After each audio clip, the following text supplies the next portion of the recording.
Legal Affairs. My name is Diamond Liddy, and I'm the public defender of the 19th Judicial Circuit. And we are talking about a program today that is extraordinary.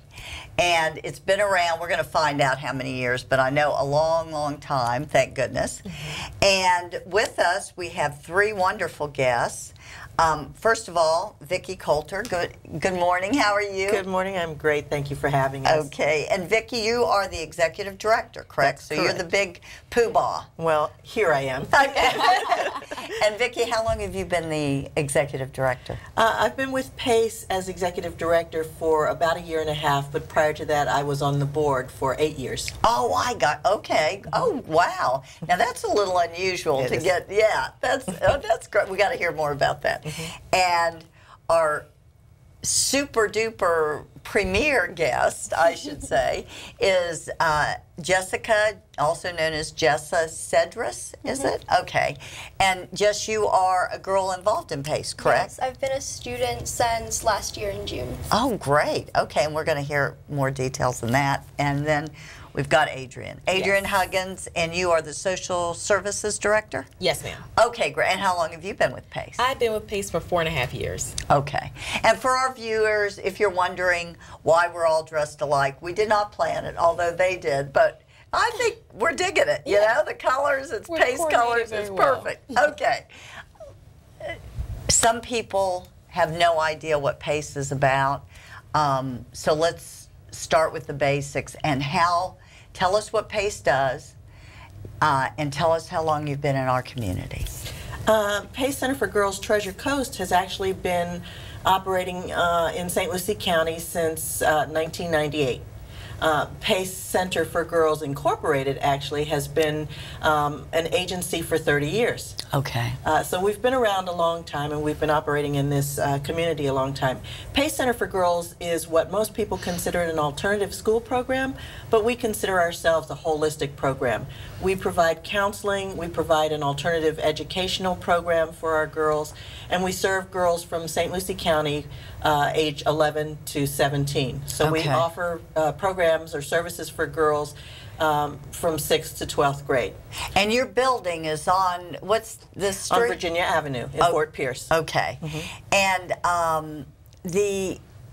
well, now, wait a minute. There's another building over, isn't there across, gosh, you just have the one building? Yes, on just Virginia? the one building. Okay, well then I'm confused. Okay, and in that building you have the classrooms and all of that. Okay, Yes. That's obviously a long time, and of course, you know, I've worked with you guys and known you for forever, and all the good works you've done. How does a girl, and it's only for girls, correct? Yes. How does a girl get to PACE, though? Our girls come from a lot of different referral sources. The majority of our girls are referred through the school system, and we have a contract with the St. Lucie County School District. Okay. But we also take girls through the Department of Juvenile Justice. We take self-referrals, family referrals, referrals from other family and youth-serving agencies. So we're opened up to anybody who has a girl who thinks that they could profit or benefit from our services. Well, why would a girl want to enroll in PACE versus going to, you know, Lincoln Park Academy? Well, PACE provides the one-on-one social service and the small classroom size for our girls to catch up academically. We are set aside for those young ladies who may have fallen behind academically due to some sort of traumatic event or some sort of anxiety or some sort of mental health concern. Some of our girls have been involved with the Department of Juvenile Justice. So we are there to assist those girls who will have fallen off get back on track. So we offer the small classroom size for those girls. We have 14:1. That's the teacher-to-student ratio in the classroom. Wow. And we are competency-based, so our girls have the opportunity to work at their own pace to get caught up in those courses. Does the name PACE? Well, or really, seriously, what? Well, that is mainly the premise behind PACE. Right. We're academic focused and we're gender responsive. Okay. So we work specifically with the needs of girls and figure out what trauma, what issues, what problems were occurring in that girl's life to get her off track, and then we focus on those and set goals and educate. And educate. Okay, but seriously, while we're on the subject, where did the name PACE? Is that an acronym? It is an acronym. And what does it stand for? PACE stands for Practical Academic Cultural Education. Oh, and okay. it was developed by our founder Vicki Burke 30 years ago. Okay. Okay. No, I never really knew. Okay. So, but back to they can learn at their own pace. Yes. Now, and help educate me, because the school system is not obviously ideal with the school system, but not in the sense that you girls do. I know that if a child is expelled from school, yes, that there are alternatives that they can enroll in, to continue their education. So even though they can't go back to that particular site, but they don't have to be expelled from school to go to PACE, correct? That is correct. Okay, so they can just have issues coupled with academic issues coupled with personal issues. I guess that's a good way to say it, for you to take them in. Most of our girls have experienced some sort of trauma in their life, physically or emotionally or sexually abuse of some kind. The majority of them are failing in school, usually 1 to 2 years behind in classes, or missing a lot of classes or course completions. Some of them have dropped out or are on the verge of dropping out. I gotcha. So we are there to catch those girls and to support them and to bring them back into focus, and to help them with whatever issues they're dealing with so that they can be successful in school. Well, now, how do you have a cap? How many girls do you have right now? We are a 50-girl center, but we take up to 53 girls in our program. Okay. Right now, we actually have 50 girls in the program, and we have a waiting list. Yeah, I was going to say, of course you do. Yeah. Okay. You, my dear, are our guest of honor. And tell us about your experience with PACE, why you have been involved in the program, etc. Okay, so I came last summer after actually my freshman year ended, because I have kind of a social anxiety thing with large classrooms, and I was tending not to go to school and just not participating in class, putting my head down, and that got me pretty behind in my courses. Sure. So when I came to PACE, I was basically there looking to just catch up the couple of credits that I failed, but since I liked it so much, I've actually been here for almost a year now. Oh, wow. And of course the 14-to-1 is perfect. Yeah. And have you bonded with the other girls there, I'm sure? I'd say that we do bond. We have a lot of groups together, and since we're in such close proximity, we talk to each other a lot, so it's really easy for everybody to know your name and you to know them. And this isn't a live-in facility, correct? No, this is a day program. Okay, from what, 8 to 5? How? Yeah, we have a normal school day just like all the other schools, and in fact the school system provides busing for us. Oh, wow. So our girls arrive between 9 and 9:30. We provide breakfast and we provide lunch every day. We're part of the National School Lunch Program, and so the girls come in, have their breakfast, and then the bell rings and we start classes just like every other school. The difference with us, though, is because we have counselors on staff. Oh, I gotcha. And so when a girl is having an issue, or if she has goals or objectives we need to meet, those girls meet with their counselors at least twice a week, or more often actually, because whatever's happening we have to deal with it that day. Right. And so we're able to provide on-the-spot counseling to help those girls deal with whatever issues and problems they are, and help keep them on track academically. If we can manage their behavior, that of course helps their schoolwork. Well, now can girls actually, do you have graduation? Absolutely. Where are you, Jess? I am both a sophomore and a junior right now. Oh, okay, okay. What are your plans? Are you going to go back to, where were you before? I was at Central, and I did transfer from Centennial. Okay, so are you planning on going back there, or you want to graduate I think from PACE? I do want to graduate from PACE. It depends on how far ahead I do get. Oh, great, great. And you get grades just like any other, and how are you doing? I think I've been doing really, really well. I think I got my GPA up like at least 2 whole points. Oh, wow. Oh, that's great. Yeah, PACE is required to provide all the same assessments and all the same standards as a regular school. So we work very closely with the school district to ensure that our courses are similar to what's being taught in the regular So if schools. they do go back, if they get their issues addressed or whatever. And the majority of our girls do go back to Really? regular school. They do. Oh, okay. And we have a transition counselor on staff that helps that transition back to the public school smooth.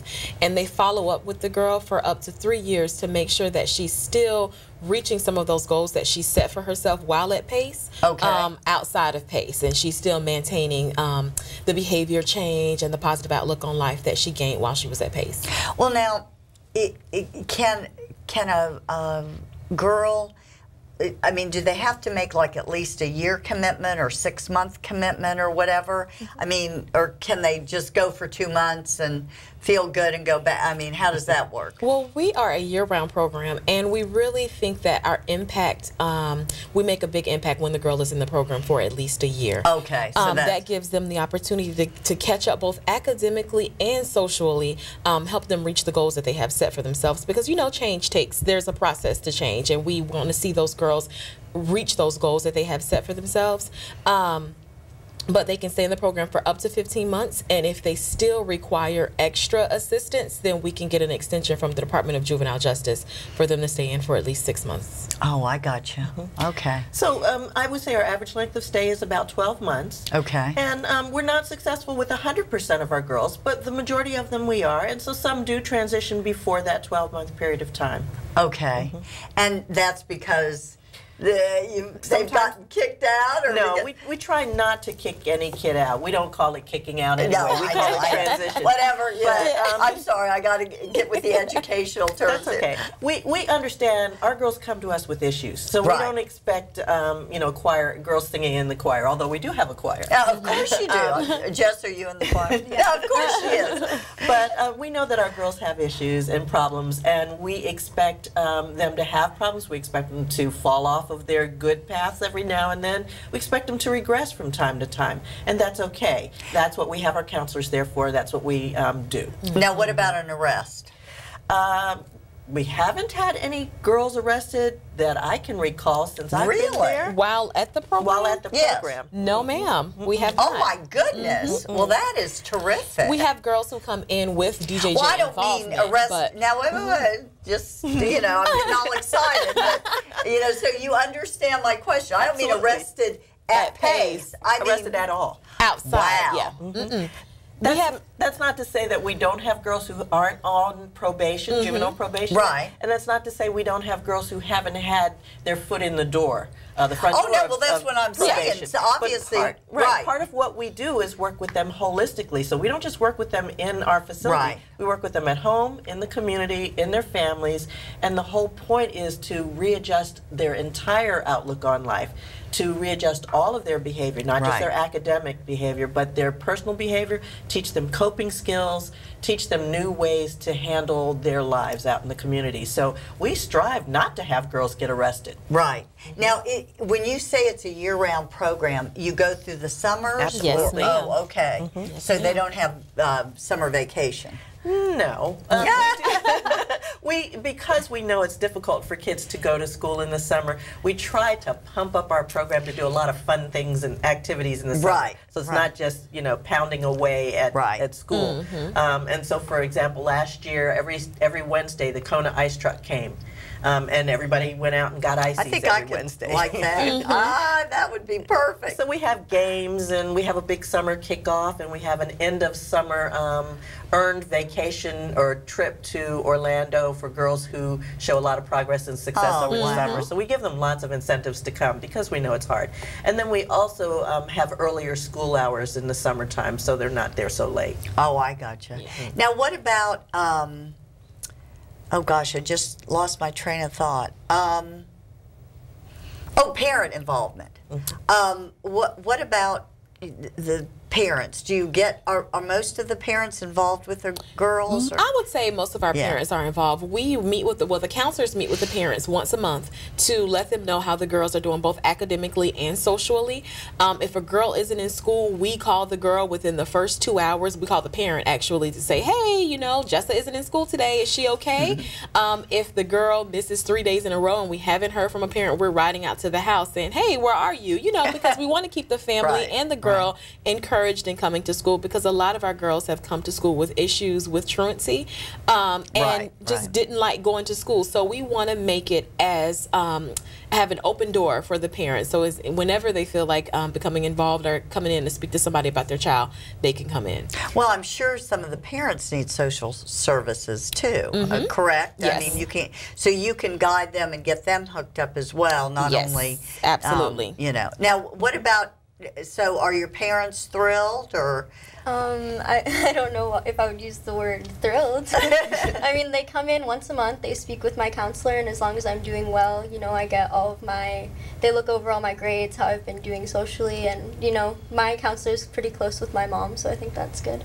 Oh, great. I would say, though, you know, we're talking about parents being involved once a month, but actually our parents are involved almost every day, because if we have any issues with the girls, we're on the phone with that parent, we're having the parents come in, so it's a formal once a month meeting, but both our counselors and our teachers maintain regular contact with the parents every week. No, that's great. That's great, and that's the beauty of the small size, because you just can't do that in a larger setting. How are you funded? We are funded several ways. We have our largest funders are the Department of Juvenile Justice and the St. Lucie County School District. Those are our two main funders. That's about 70% of our funding. The rest of our funding comes through fundraising activities on my part, grant writing, fundraising events, donors in the communities, that kind of thing. So that's a real major part of what I do. About 30 cents on every dollar has to be raised in order for our program to continue functioning. So do you have any fundraising events coming up that we can talk about? Absolutely, we do. I just so happened. We don't have dates on two of them, but our first fundraising activity is both a fundraiser and a friend-raiser. We're going to have a poetry night, a spoken word poetry night, in partnership with the Sunrise Theater. It will be at the Black Box, and it will be on October the 14th. We have a poetry club for our girls. Jessa is one of our poetry club girls. And she sings. And so our girls, we're sort of in the planning stages of that. Our girls will be the main attraction, but then we're going to partner with some other teens in the community to have that event. So that's a Friday night in October. The next event after that, which we're still in the planning phases of, will be a Touch a Truck event. Where that is? That's where it's going to be a family event. We haven't gotten our site yet, so I don't want to say where it's going to be, but we're shooting for November, and that's an opportunity for all kinds of working truck companies, fire department, police department, cement trucks, UPS, Federal Express, all of those kinds of trucks. We'll have them in one location, and kids and families will be able to come and crawl all over them and figure out how they work. And we hope to have bounce house and the food trucks, and it's going to be a big family activity again. Oh, that's great. Just to bring attention to PACE and also as a fundraiser. And then our major event, which we have every year, is our Believing in Girls event, which is this year will be a breakfast, and we're planning that for January. And that's an ask event where we will not charge an entry, but we hope to get the community and especially the business community to come in and support us and donate, learn about our program, meet our girls, speak to the girls, have an interaction with our girls, and donate to help support the program. Okay. How have you expanded? I mean, how has the need gotten greater? You started in '98 in St. Lucie County. How many girls did you have in '98? Do you know?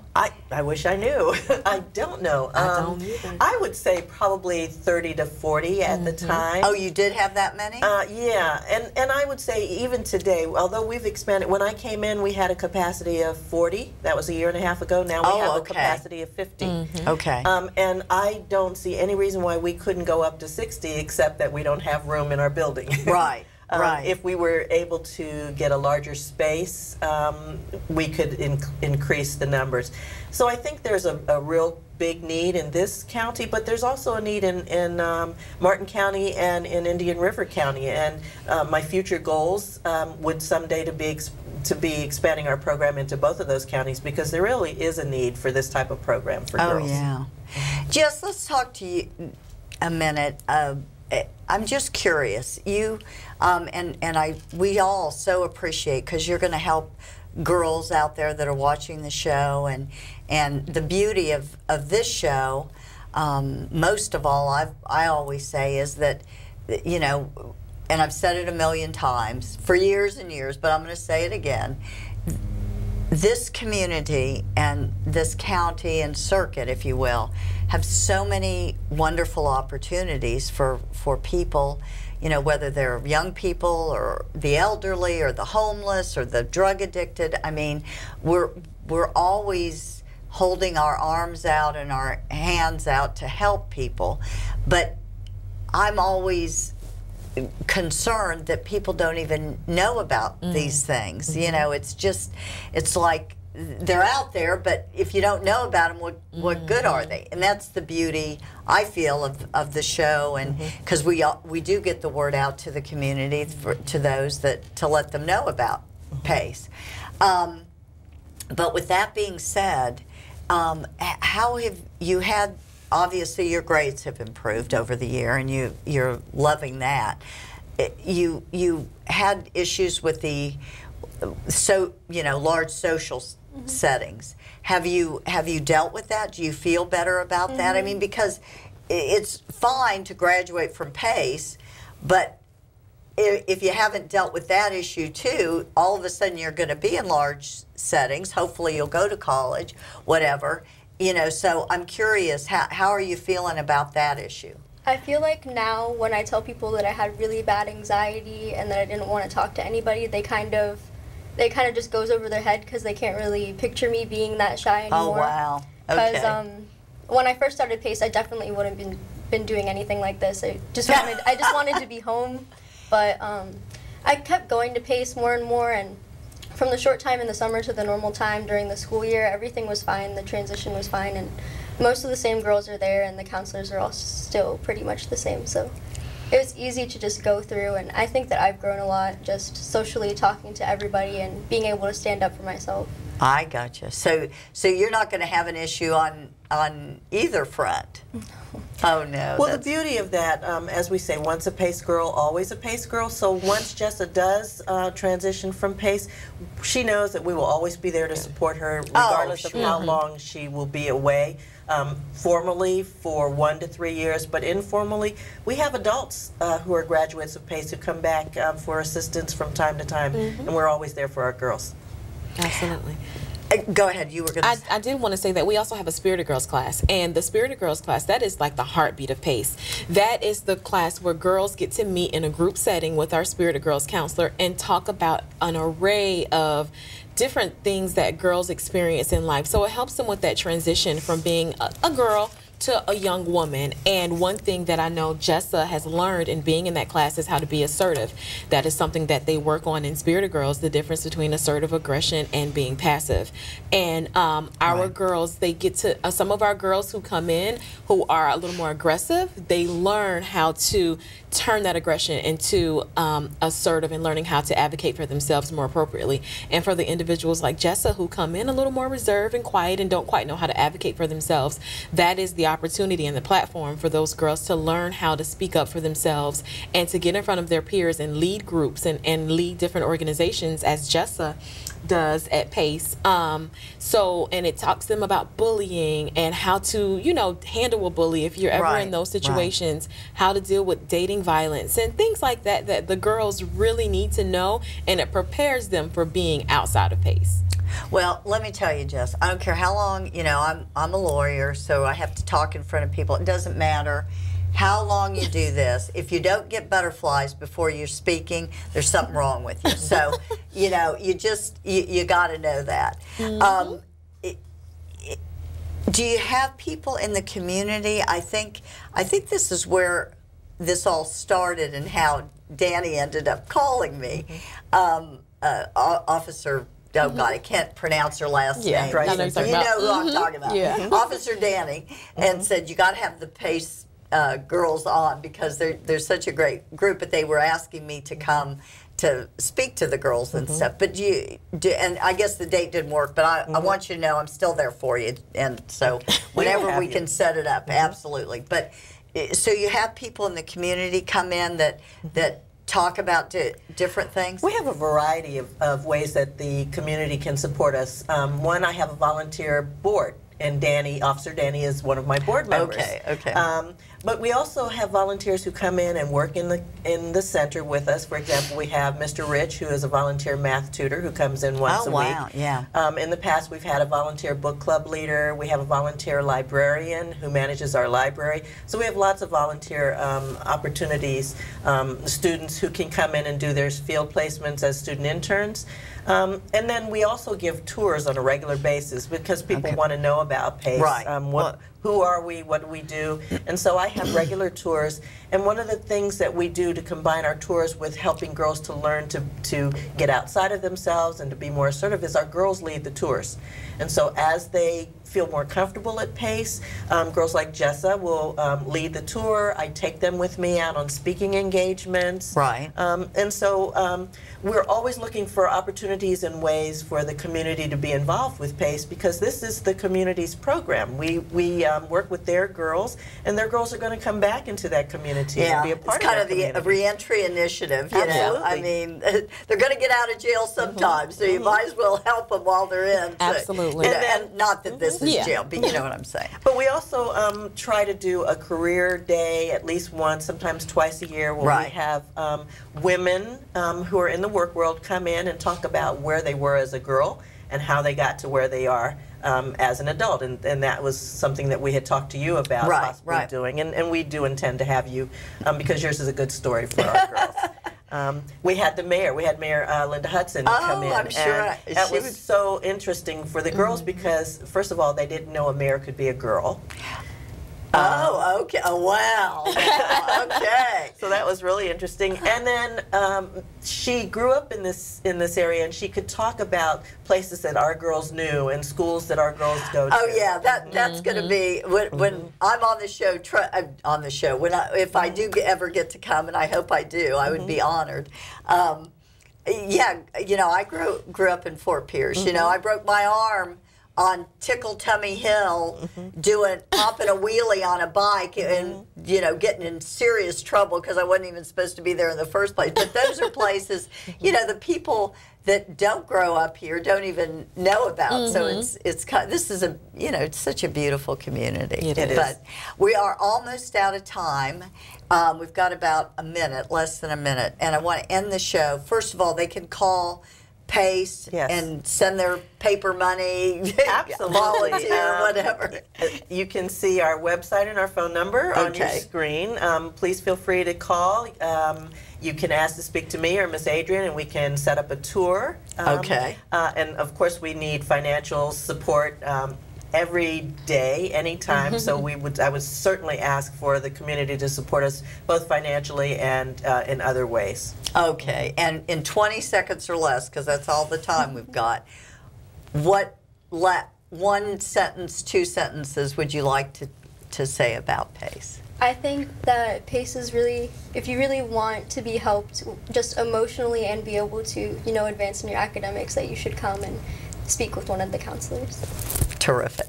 Thank you so much. Thank you for having us.